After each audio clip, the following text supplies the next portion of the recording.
doing business in one country, how we can use that country as a gateway to do business in more countries. That is an important mandate for us. There are inefficiencies in the African continent, but with the full implementation of the FTA, there will be a value chain that will be built, and therefore big opportunities for business to thrive. In addition to tariff, there is the approval system, which is different by country. From our factory in Egypt to West Africa, if we want to ship products, we need to go through the approval process in each country, and this process has to be addressed in every country we enter into from scratch.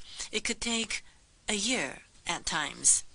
So I will be looking forward to addressing this matter so that there is more of a harmonization or standardization and be more simplified so that it is more conducive to building a value chain.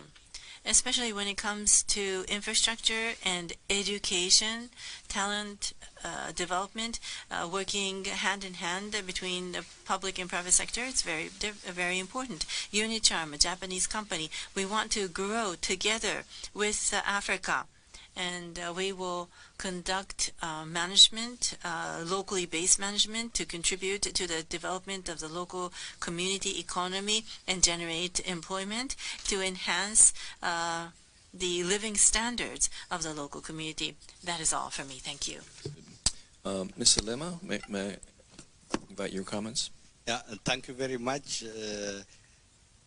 We at Ethiopian Airlines strongly believe, for a fact, we say we know Africa by heart, because we are in the continent doing business, as I earlier said, for the last 8 decades. For the AfCFTA, the African Continental Free Trade Area, to be fully in implementation, it is high time to liberalize the African airspace.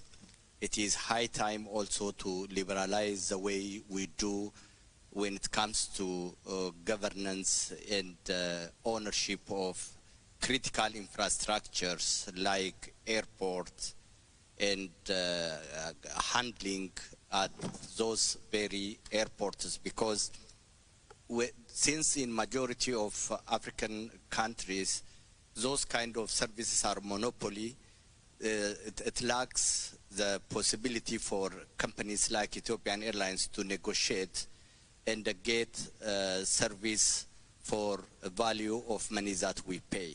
Therefore, we Africans need to strongly work on infrastructure development, liberalization of services, and also the non-tariff barriers need to be seriously looked into, because those kind of bureaucratic way of doing things will encourage corruption, which in other way creates inefficiency that hinders the development, the required development and the spirit of the African Free Continental Trade Area.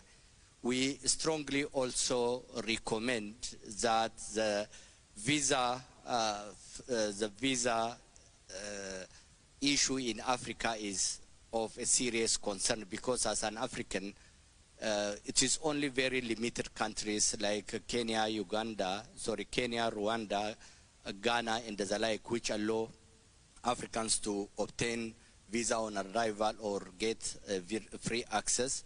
Currently, Ethiopia also introduced a free on arrival visa facility. Those kind of things are very vital and important to reduce the cost of logistics and transportation in Africa. Therefore, we really need to seriously consider a policy framework that enables Africans to trade and Africans to move between countries without any barrier. It is important also to collaborate rather than compete among African countries in order to create a conducive environment.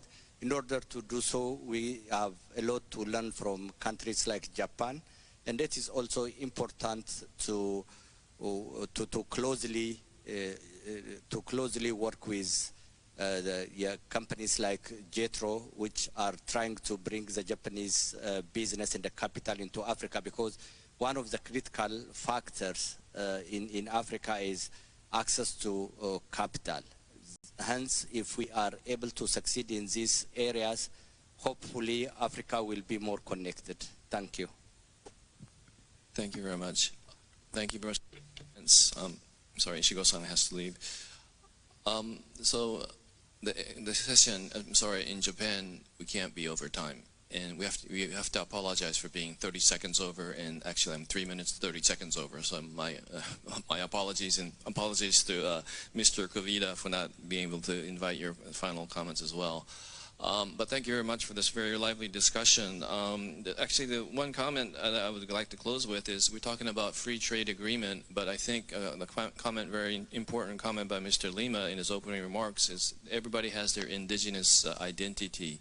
So it's not coercing, which is in Japanese called kyose, into one, but there's another word called kyose, same sound, different characters. It's about mutually living together, basically, and so that's what's important, I believe, for the co-creation and for the prosperity for Africa and for Japan and the world. So, allow me to say one final thing, sure, please. Moderator.